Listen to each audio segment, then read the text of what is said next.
Trump के सौजन्य से खाड़ी में एक नया वॉर जोन तैयार है। यहां ईरान और लेबनान से ज्यादा विस्फोटक और विध्वंसक युद्ध फाइनल हो चुका है, क्योंकि तुर्की के हथियार होंगे। जुलानी और अल शरा हमला करेंगे। इजराइल में हाहाकार होगा। नए वॉर जोन में ईरान को इजराइल की तबाही दिखाई दे रही है। खाड़ी में इजराइल के दुश्मनों में खुशी की लहर दौड़ पड़ी है, क्योंकि ट्रंप इजराइल पर भड़के हुए हैं। ट्रंप नेतन्याहू से नाराज हैं। ट्रंप नेतन्याहू की जगह सीरिया के राष्ट्रपति अहमद अल शरा और कमांडर जुलानी को अपना वॉर कमांडर बनाने जा रहे हैं। ट्रंप ने नेतन्याहू को सलाह दी है कि वो हिजबुल्लाह के सफाई का काम छोड़ दें। ट्रंप ने इस मिशन के लिए अहमद अल शरा को ज्यादा भरोसेमंद बताया है। That I can tell you. And I suggested to Israel to let Syria take care of Hezbollah. Because to be honest with you, I think they do a better job of doing it. Trump के तेवर बता रहे हैं कि वो Israel के लिए अब अपना एक भी हथियार खर्च नहीं करेंगे। ट्रंप खुल्लम खुल्ला कह रहे हैं कि उन्हें अब नेतन्याहू के किसी युद्ध से कोई मतलब नहीं। क्या यही वजह है कि ट्रंप ईरान से डील की सबसे जरूरी बातें किसी को नहीं बता रहे? ईरान अमेरिका डील के मसौदे को लेकर जो जानकारी सामने आई है, उसके मुताबिक ट्रंप बैकफुट पर नजर आ रहे हैं। अमेरिका और ईरान के शांति समझौते पर 19 जून को जिनेवा में आधिकारिक हस्ताक्षर होने वाले हैं, लेकिन अभी तक डील का ड्राफ्ट सार्वजनिक नहीं किया गया है। हालांकि सऊदी मीडिया आउटलेट अल अरबिया ने दावा किया कि उनके पास समझौते की कॉपी है। अल अरबिया ने दावा किया कि डील ड्राफ्ट में लेबनान समेत सभी मोर्चों पर युद्ध को तुरंत और हमेशा के लिए खत्म करने की बात कही गई है। साथ ही इसमें प्रतिबंधों में ढील, अमेरिकी सेना की वापसी और परमाणु प्रोग्राम से जुड़े कई कदम भी शामिल हैं। समझौते में ईरान को 300 अरब डॉलर की फंडिंग का इंतजाम का जिक्र है, जिसे ईरान युद्ध का हर्जाना बताया जा रहा है। ट्रंप ने 300 अरब डॉलर मुआवजे वाले दावे को झूठा कहा है। Is the text of the agreement now final, or are you still? No, it's false. People, you can invest if you want. I mean, what am I going to do? Say nobody's ever allowed to invest?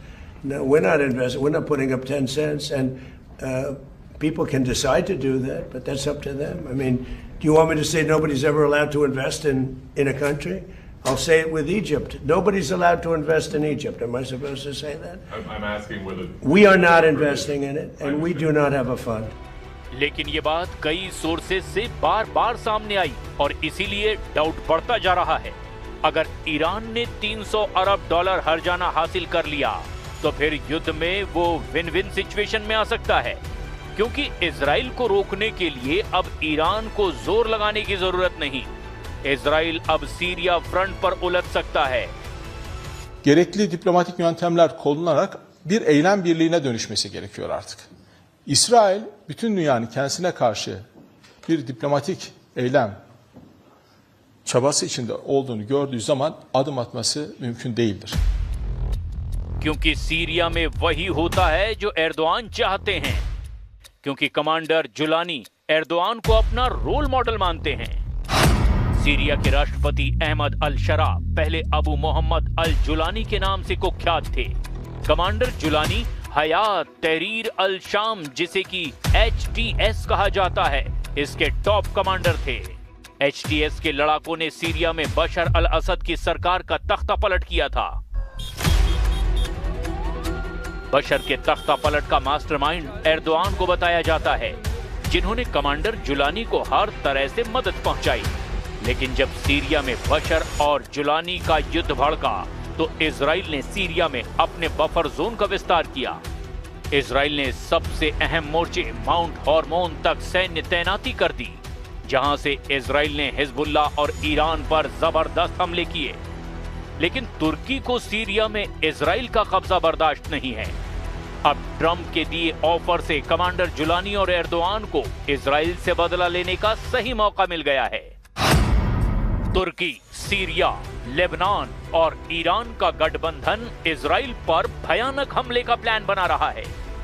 Israel पर Iran बहुत भारी पड़ने लगा है। Trump की बेरुखी ने Netanyahu के होश उड़ा दिए हैं। ईरान से डील करने के लिए बेचैन ट्रंप ने इजराइल पर 14 सख्त फैसले लिए हैं। इनमें सबसे बड़ा फैसला युद्ध के मैदान में इजराइल का साथ न देने का है। ट्रंप कह चुके हैं कि अगर वो नहीं होते तो इजराइल नहीं बचता। ट्रंप बता चुके हैं कि ईरान को उन्होंने रोके रखा, नहीं तो इजराइल तबाह हो जाता। लेकिन अब ट्रंप किसी को रोकने वाले नहीं हैं। वो सिर्फ ईरान से समझौता चाहते हैं। No, it's not final. It's a memorandum of understanding. And if I don't like it, we'll go back to shooting at them, dropping bombs on their head. When do you expect the wording? If I don't like it, if they don't behave, we'll go right back to dropping bombs right smack in the middle of their head. उन्होंने Iran से युद्ध करके देख भी लिया। Iran को हरा पाना नामुमकिन है, इसीलिए ट्रंप मजबूरी में अब डील कर रहे हैं। लेकिन इजराइल 5 फ्रंट पर अकेले युद्ध लड़ता चला जा रहा है। लेबनान, यमन, सीरिया, गाजा और ईरान। फिलहाल लेबनान को इजराइल सबसे ज्यादा तवज्जो दे रहा है। दक्षिणी लेबनान में भारी बमबारी लगातार जारी है। बहुमंजिला इमारतों को इजराइल हवाई हमलों में ढहा रहा है। लेकिन इन धमाकों के साथ इजराइल ने नए युद्ध की गारंटी भी दे दी है। इन धमाकों के साथ इजराइल ने बता दिया है कि नईम कासिम का भी वही हाल होगा जो हसन नसरल्लाह का हुआ। इन धमाकों में इतनी ताकत है कि हिजबुल्लाह की सुरंगों से लेकर उसके तमाम अंडरग्राउंड अड्डों का अंत होना पक्का है। दक्षिण लेबनान में इजराइल का ऑपरेशन सफाया लगातार जारी है। ऑपरेशन सफाया यानी अब हिजबुल्लाह और इजराइल का सीज फायर डबल फायर उगल रहा है। दक्षिण लेबनान में हिजबुल्लाह के अड्डों को चुन चुन कर खत्म किया जा रहा है, चाहे वो हथियार के अड्डे हों, चाहे हिजबुल्लाह के लड़ाकों के अड्डे। इजराइल लगातार अटैक कर रहा है। सवाल ऐसे में ये, क्या इजराइल की बमबारी से बेरूत फिर फटने वाला है? बेरूत में क्या फिर हाहाकार मचेगा? क्या हिजबुल्लाह पर कहर बनकर बरसेंगे बंकर बस्टर बम? लेबनान पर इजराइल के जून वाले कहर का बड़ा सिग्नल मिलने लगा है। तो क्या भयंकर हमले के साथ लेबनान पर टूटेगा जून कहर? और अब शामत आने वाली है हिजबुल्लाह के नए चीफ नईम कासिम की, जिसको खत्म करने की गारंटी इजराइल के प्रधानमंत्री नेतन्याहू ने दी है। इजराइल के दुश्मनों की अकड़ ढीली नहीं पड़ी है। हमास, हूथी और हिजबुल्लाह सही मौके के इंतजार में हैं। मगर नेतन्याहू की सबसे बड़ी टेंशन सीरिया के सर्वे सर्वा अहमद अल शरा उर्फ कमांडर जुलानी हैं। तुर्की के राष्ट्रपति एर्दोआन के खासम खास कमांडर जुलानी सीरिया से इजराइल को भगाने का मिशन ऑन कर चुके हैं। कमांडर जुलानी के कट्टर लड़ाकों का पावर शो जब शुरू होगा तब इजराइल आखिर क्या करेगा? अगर इस गठबंधन को ईरान के लड़ाका फोर्स ने ज्वाइन कर लिया तब नेतन्याहू के पास बचने के सभी रास्ते बंद हो सकते हैं। हिजबुल्लाह और हूथी का डेडली गठबंधन इजराइल की मुश्किलें बहुत ज्यादा बढ़ा सकता है। इजराइल से लंबी टक्कर और हथियारों के गोदामों पर हुए हमलों के बावजूद हिजबुल्लाह की रॉकेट फोर्स अब भी बरकरार है। उसकी तरफ से 10,000 रॉकेट वाली सुनामी किसी भी वक्त लॉन्च की जा सकती है। हिजबुल्लाह चाहे तो 10,000 रॉकेट को 10 मिनट में दागने का प्लान बना सकता है। 10,000 रॉकेट से इजराइल के 10 मिलिट्री बेस को तबाह किया जा सकता है। 10,000 रॉकेट से इजराइल को 10 साल का सदमा दे सकता है हिजबुल्लाह। लेबनान और इजराइल के बीच ताजा हमलों के बाद युद्ध पक्का माना जा रहा है, क्योंकि हिजबुल्लाह के टारगेट पर अब इजराइल के ऐसे मिलिट्री बेस हैं जिसकी नेतन्याहू को कभी उम्मीद भी नहीं थी। इजराइल के जिन मिलिट्री बेस को खतरा है, देखिए वो अड्डे, हिजबुल्लाह का ये रॉकेट गोदाम जो हमास के मुकाबले 10 गुना ज्यादा पावरफुल बताया जाता है। हिजबुल्लाह के कत्यूशा रॉकेट की रेंज 25 किलोमीटर तक है। ये 10 सेकंड में टारगेट हिट करता है। इसके आगे हिजबुल्लाह के पास है फजर 3 नाम का रॉकेट। रेंज है इसकी 45 किलोमीटर, टारगेट पर 35 सेकंड में पहुंचता है। हिजबुल्लाह के पास है फजर 5 रॉकेट, इसकी रेंज है 75 किलोमीटर, टारगेट पर यह 50 सेकंड में फटता है।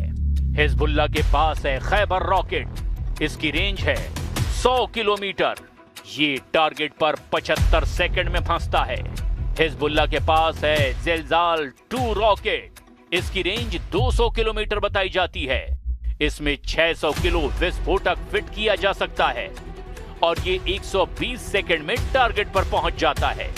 यानी हिजबुल्लाह का रॉकेट का गोदाम पूरे इजराइल को कवर करता है। इसमें इजराइल का हर शहर रेंज में है। हिजबुल्लाह को रोकने के लिए लेबनान बॉर्डर पर इजरायली टैंक एक्टिव कर दिए गए हैं ताकि रॉकेट अटैक के खिलाफ अगर कोई बड़ी कार्रवाई करनी पड़े तो इजराइल की टैंक ब्रिगेड फौरन एक्शन ले। हिजबुल्लाह के रॉकेट को लेकर बड़ा खतरा उत्तरी इजराइल में ज्यादा है क्योंकि यहां पर हिजबुल्लाह के छोटी दूरी के रॉकेट पहले ही कहर मचा चुके हैं। लेकिन हिजबुल्लाह के पास ऐसे रॉकेट और मिसाइल भी हैं जो सीधे तेल अवीव को टारगेट कर सकते हैं।